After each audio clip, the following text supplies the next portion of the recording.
तो नमस्कार दोस्तों। तो कैसे हैं आप लोग? आशा करते हैं आप लोग अच्छे होंगे, स्वस्थ होंगे और मस्त होंगे। ठीक है, तो जैसा कि फ्रेंड्स आज है आपका 16 जून और 16 जून को दोस्तों आपका थर्ड शिफ्ट का एसएससी एमटीएस का जो एग्ज़ाम था आपका था, जो कि फ्रेंड्स आपका समाप्त हो गया है। तो आज की इस वीडियो में देखेंगे 16 जून थर्ड शिफ्ट में पूछे गए जीके जीएस के सारे प्रश्न। तो चलिए वीडियो को स्टार्ट करते हैं बिना किसी देरी के। आज के कुछ प्रश्नों के ऑप्शन सहित मिले हैं, तो उन सही प्रश्नों को डिटेल पूर्वक देखेंगे। ठीक है, तो देखिए पहला जो प्रश्न है फ्रेंड्स वो पूछा गया था कि कॉमनवेल्थ गेम्स में भारत ने कितना रजत पदक जीता है। ठीक है, ये फ्रेंड्स क्वेश्चन पूछा गया था। ऑप्शन में आपका दिया गया था 18 दिया गया था, 16 दिया गया था, 20 दिया गया था, 14 दिया गया था। ठीक है, तो इसका जो राइट आंसर हो जाना है ऑप्शन नंबर बी दोस्तों 20। आप ऑप्शन नंबर बी 16 दोस्तों आपका राइट आंसर हो जाना है। ठीक है, चलिए डिटेल पूर्वक देखिए। तो कॉमनवेल्थ गेम्स 2022 जिसे कि आपका राष्ट्रमंडल खेल भी कहा जाता है, भारतीय एथलीट ने कुल 61 पदक जीता है। ठीक है, कुल दोस्तों आपका कितना पदक जीता है? तो 61 जीता है। ठीक है, जिसमें दोस्तों आपका जो गोल्ड है मतलब कि स्वर्ण पदक है वो आपका 22 जीते हैं। इसके अलावा जो रजत पदक है यानी कि सिल्वर है जो कि दोस्तों आपका 16, और ब्रॉन्ज मेडल की दोस्तों हम लोग बात करेंगे 20 से ब्रॉन्ज, तो ये दोस्तों आपका 23। ठीक है, 23 पदक जीते हैं। ठीक है, तो 22, 16, 23 कुल मिला के आपका 61 पदक है जो कि भारत ने जीता है। ठीक है, सबसे ज़्यादा पदक की बात करें तो किस श्रेणी में जीते हैं? तो कुश्तिंग यानी कि वेट लिफ्टिंग में। ठीक है, वेट लिफ्टिंग में भारत ने कुल दोस्तों आपका 12 पदक जीते हैं। ठीक है, कुल वेट लिफ्टिंग में आपका 12 पदक जीते हैं। रेसलिंग में कुश्ती में।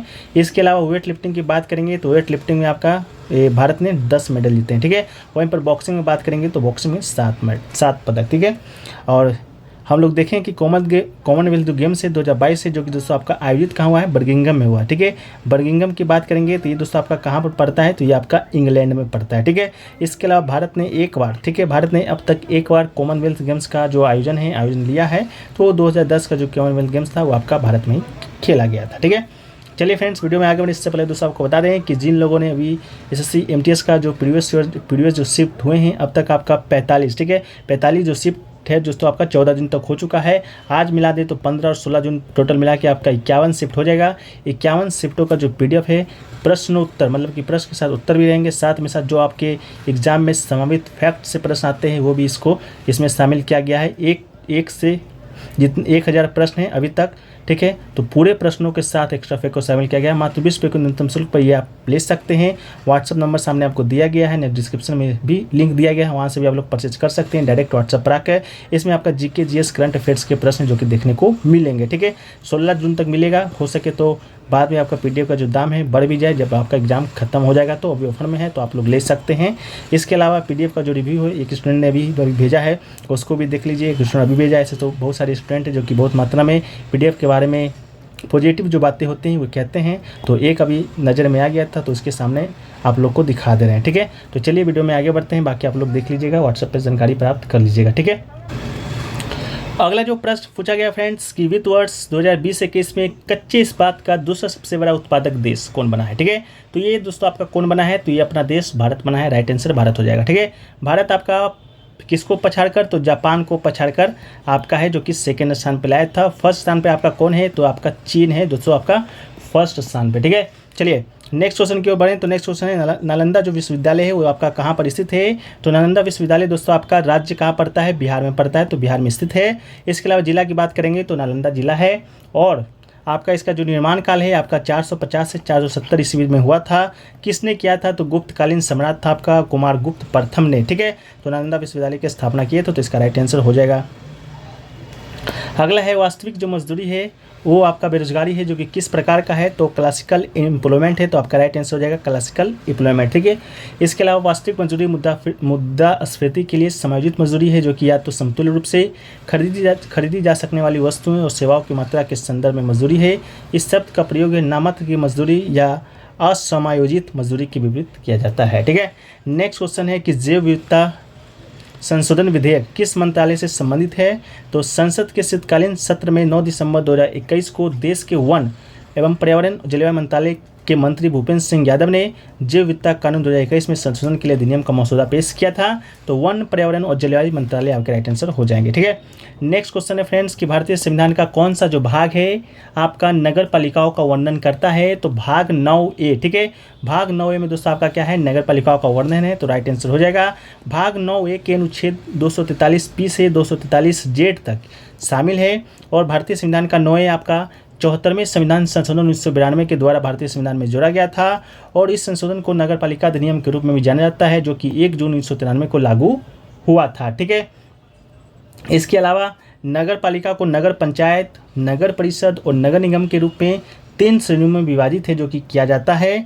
और अनुसूची की बात करें तो नगर पालिका से जो संबंधित अनुसूची है फ्रेंड्स, वो आपका कौन सा अनुसूची है? तो आपका अनुसूची 12 है। ठीक है, पंचायत हो गया, नगर पालिका हो गया, इन सभी को दोस्तों आपका 1993 में जोड़ा गया था। ठीक है, पंचायत की हम लोग बात करते हैं तो पंचायत आपका 11वीं अनुसूची का भाग है।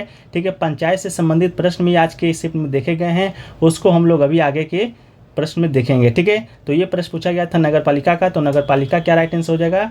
भाग 9 की ए ऑप्शन में दिया गया होगा, जो कि बिल्कुल दोस्तों आपका राइट आंसर हो जाएगा। ठीक है, चलिए वीडियो में आगे बढ़ते हैं।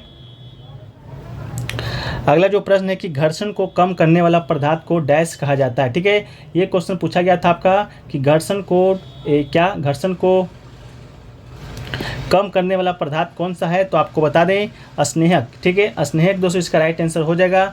स्नेहक आमतौर पर एक जैविक पदार्थ होता है जिसमें पारस्परिक संपर्क में, ठीक है, पारस्परिक संपर्क में आने वाला सतहों के बीच घर्षण को कम करने के लिए प्रयोग किया जाता है। ठीक है, इसके अलावा जो सतह आगे बढ़ने के कारण उत्पन्न होने वाली गर्मी को अंततः कम करता है। ठीक है, चलिए अगला है कि सोलोंग डांस जो कि किस राज्य में स्थित है? तो सोलोंग डांस। ठीक है, तो सोलोंग डांस की बात करेंगे फ्रेंड्स, ये आपका अरुणाचल प्रदेश का आदि जनजाति का सबसे लोकप्रिय नृत्य है। ठीक है, क्या है सबसे लोकप्रिय नृत्य है? तो आपका राइट आंसर क्या हो जाएगा? अरुणाचल प्रदेश हो जाएगा। ठीक है, इसके अलावा ये मुख्य रूप से कृषि आधारित त्यौहार है जो कि लोगों की सामाजिक धार्मिक विशेषताओं को भी दर्शाता है। ठीक है, अगला है कि 1927 में भीमराव अंबेडकर के द्वारा कौन से जातिगत पूर्वाग्रहों के विरोध में आंदोलन शुरू किया गया था? तो महार का जो सत्याग्रह है आपका भीमराव अंबेडकर के द्वारा 1927 में शुरू किया गया था। ठीक है, अन्य नाम की बात करेंगे तो चौदार तालाब सत्याग्रह व महार का मुक्ति संग्राम है। भीमराव अंबेडकर की अगुवाई में 20 मार्च से 1927 को महाराष्ट्र राज्य के रायगढ़ जिले में महार स्थान पर दलितों को सार्वजनिक 14 तालाब से पानी पीने और इस्तेमाल करने का अधिकार दिलाने के लिए एक प्रभावी सत्याग्रह था। ठीक है, चलिए नेक्स्ट क्वेश्चन की बात करेंगे तो भारत क्रांति की जननी किसे कहा जाता है? ये क्वेश्चन आपसे पूछा गया था। तो भिकाजी रुस्तम कामा। ठीक है, भिकाजी रुस्तम कामा इसका राइट आंसर हो जाएगा, जिन्हें भारतीय स्वतंत्रता आंदोलन के प्रमुख व्यक्तियों में से एक था। मैडम भिकाजी रुस्तम कामा को भारतीय क्रांति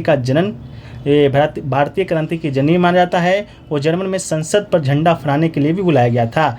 अगला है प्राचीन भारत में कमाकार का संबंध है, जो कि किससे है? ऑप्शन में craftsman, black Smith, gold Smith, landless, agriculture labour है। तो ऑप्शन में दोस्तों आपका क्या हो जाएगा? लैंडलेस एग्रीकल्चर लेबर, यानी कि कमाकार भूमिहीन खेती मजदूर थे जो कि दूसरे की ज़मीन पर काम है जो कि करते थे। ठीक है, चलिए नेक्स्ट क्वेश्चन है विरूपाक्ष मंदिर कहाँ पर स्थित है? तो ये आपका कर्नाटक के हम्पी में स्थित है। हम्पी दिया गया था, तो राइट आंसर हो जाएगा हम्पी। इसे संस्कृत विरासत के 1900 के तहत 1986 में यूनेस्को के विश्व धरोहर स्थल में घोषित किया गया है। ठीक है, इसे विजयनगर साम्राज्य के देवराव द्वितीय 1414 से 1246 के शासन के तहत बनाया गया था। मंदिर भगवान शिव को समर्पित है। ये तुंगभद्रा नदी के तट पर स्थित है। इस मंदिर निर्माण की द्रविड़ शैली में बनाया गया है। ठीक है, नेक्स्ट क्वेश्चन है 1940 यानी कि पंचायत है जो कि किस भाग में संबंधित है? ठीक है, ऑप्शन में आपका नागरिकता, मौलिक अधिकार, मौलिक कर्तव्य, DPSP दिया गया था। तो राइट आंसर दोस्तों आपका DPSP हो जाएगा, यानी कि directive principle of state policy, राज्य के नीति निर्देशक तत्व। ठीक है, इसके अलावा भारतीय संविधान का अनुच्छेद 40 की बात करेंगे तो ग्राम पंचायतों के संगठन से संबंधित है। तो अनुच्छेद 40 यानी कि DPSP है, जो कि दोस्तों आपका भाग 4 में आता है। अनुच्छेद 36 से 51। ठीक है, 36 से 51 में आता है, तो आपका अनुच्छेद 40 है, तो ये भी आपका DPSP में आएगा। राज्य ग्राम पंचायतों को विकसित करने के लिए कदम उठाएगा और इन्हें उसे ऐसी शक्ति और अधिकारों संपन्न कराता है जो कि उन्हें स्वशासन की इकाई के रूप में कार्य करने में सक्षम बनाता है। ठीक है, अगला जो क्वेश्चन पूछा गया फ्रेंड्स कि कौन सा शास्त्रीय नर्तक है जो कि मिस इंडिया रही है एवं संगीत नाटक अकेडमी पुरस्कार से भी सम्मानित की जा चुकी है? ठीक है, तो राइट आंसर दोस्तों आपका इंद्रानी रहमान। ठीक है, इंद्रानी रहमान राइट आंसर हो जाएगा। 19 सितंबर 1930 को जन्म हुआ था, 5 फरवरी 1999 का मृत्यु हो गया था न्यूयॉर्क में। ठीक है, यह आपका भरतनाट्यम, कुचिपुड़ी, कथकली, ओडिसी का एक भारतीय शास्त्रीय नृतंगना है, जिससे उसे पश्चिम में अपनी लोकप्रियता बनाई और बाद में 1976 में न्यूयॉर्क में जाकर बस गई थी। ठीक है, पुरस्कार की बात करेंगे तो 1952 में फेमिना मिस इंडिया का दिया गया था, 1969 में आपका पद्मश्री दिया गया था, 1981 में संगीत नाटक अकेडमी पुरस्कार दिया गया था। अगला है कि निम्नलिखित में से कौन संतूर वादक हैं? शिव कुमार शर्मा आपका ऑप्शन में दिए गए थे, जो कि बिल्कुल राइट आंसर हो जाएंगे। शिव कुमार शर्मा आपका प्रसिद्ध संतूर वादक हैं, संगीतकार हैं। इसके अलावा वो केंद्र शासित प्रदेश जम्मू कश्मीर से ताल्लुकात रखते हैं। ठीक है, ऑप्शन में आपका उस्ताद विदा खान था, जो कि आपका एक सारंगी वादक था। सजाद हुसैन की बात करेंगे तो आपका संगीतकार थे, और निखिल बनर्जी की बात करेंगे तो ये भी आपका सतार वादक थे। ठीक है, और अगला जो प्रश्न है कि निम्नलिखित में से कौन सी जो नदी है सतपुरा और विंध्य पर्वतमालाओं से होकर बहती है? तो नर्मदा इसका राइट आंसर हो जाएगा। नर्मदा की बात करेंगे तो ये एक प्रायद्वीपीय नदी है, जो कि पूरब से पश्चिम दिशा में या पश्चिम की ओर बहने वाली नदी है। इसका उद्गम है अमरकंटक पठार के पश्चिमी हिस्से से लगभग 1057 मीटर की ऊंचाई पर स्थित है। ये दक्षिण में सतपुरा और उत्तर में विंध्य श्रेणियों के बीच एक दरार घाटी से बहती है। ठीक है, ये जबलपुर के पास धुआंधार झरने का निर्माण करती है। नदी की लंबाई 1312 किलोमीटर है। यह भरूच के दक्षिण में अरब सागर से मिलती है, जो कि 27 किलोमीटर लंबी खाड़ी का निर्माण करती है। ठीक है, अगला है कि पेरिस मास्टर पुरुष एकल 2022 का जो विजेता है पुरुष एकल का कौन है? तो डेनमार्क के जो युवा टेनिस खिलाड़ी हैं होल्गर। ठीक है, होल्गर रूनो ने पेरिस मास्टर के फाइनल में पूर्व विश्व नंबर 1 नोवाक जोकोविच को हरा दिया था। तो विजेता आपका होल्गर रूनो हो जाएंगे, उप विजेता नोवाक जोकोविच हो जाएगा। ठीक है, यह आपका महज 19 साल के हैं। मुकाबले में जोकोविच को 3-6, 6-3, 7-5 से मात दिया था। ठीक है, अगला है आपका कि मुगल साम्राज्य में अमीर मुसलमानों को दिया जाने वाला कर कौन सा है? सॉरी, यह मुगल साम्राज्य नहीं होगा, आपका दिल्ली सल्तनत है। ठीक है, दिल्ली सल्तनत में अमीर मुसलमानों से दिया जाने वाला कर कौन सा था? तो आपका ज़कात। ठीक है, ऑप्शन में ज़कात दिया गया था, जो कि बिल्कुल आपका राइट आंसर हो जाएगा। ठीक है, इस्लाम में एक प्रकार का दान देना है, जिसको धार्मिक रूप से जरूरी कर के रूप में देखा और माना जाता है। ठीक है, अगला है कि नेपाल को किस राज्य की सीमा नहीं लगती है? नेपाल से आपका ऑप्शन में उत्तर प्रदेश, उत्तराखंड, हिमाचल प्रदेश, बिहार दिया गया था। तो राइट आंसर आपका हिमाचल प्रदेश हो जाएगा। ठीक है, भारत और नेपाल के बीच सीमा भारत और नेपाल के बीच एक खुली अंतर्राष्ट्रीय सीमा है 1690 किलोमीटर का। ठीक है, इसके अलावा वर्तमान स्वरूप का जो गठन है नेपाल भारतीय ब्रिटिश राज के बीच 1816 के सुगौल संधि के बाद हुआ था। इसके जो सीमा साझा करता है, जैसे उत्तराखंड हो गया, उत्तर प्रदेश, सिक्किम, पश्चिम बंगाल, बिहार, नेपाल के साथ सीमा साझा आपका करता है। ठीक है, अगला है कि स्टील की फैक्ट्री भारत में कहाँ कहाँ दिया गया था? ऑप्शन में राउरकेला और आपका क्या था, जमशेदपुर था। दोनों आपका राइट आंसर था। ठीक है, तो वो दोनों आपका राइट आंसर हो जाएगा। जमशेदजी नसरवनाजी टाटा को लोकप्रिय रूप से भारतीय उद्योग का क्या कहा जाता है? तो आपका जनक कहा जाता है। Tata iron steel India company TISCO को भारत का पहला लोहा और इस्पात उद्योग माना जाता है। भारतीय इस्पात प्राधिकरण यानी कि सेल वो प्राधिकरण है जो कि भारत में सार्वजनिक क्षेत्र के सभी इस्पात संयंत्रों को नियंत्रित करता है। ठीक है, भारत 2019 में जापान को पीछे छोड़ दूसरा इस्पात उत्पाद बन गया है। बोकारो स्टील प्लांट रूस की मदद से बनाया गया है। भारत का चौथा एकीकृत सार्वजनिक क्षेत्र का स्टील प्लांट है। राउरकेला स्टील प्लांट भारत में सार्वजनिक क्षेत्र का पहला एकीकृत स्टील प्लांट है, जो कि पश्चिम में जर्मनी की मदद से बनाया गया है। और Visvesvaraya iron and steel plant Karnataka के भद्रावती शहर में स्थित है। ठीक है, अगला है कि माइक्रोब्स कॉजिंग डिजीज को क्या कहते हैं? तो पैथोजन्स इसका राइट आंसर आपका हो जाएगा। ठीक है, तो ये सभी क्वेश्चन दोस्तों आपके आज के इस थर्ड सेट में पूछे गए थे।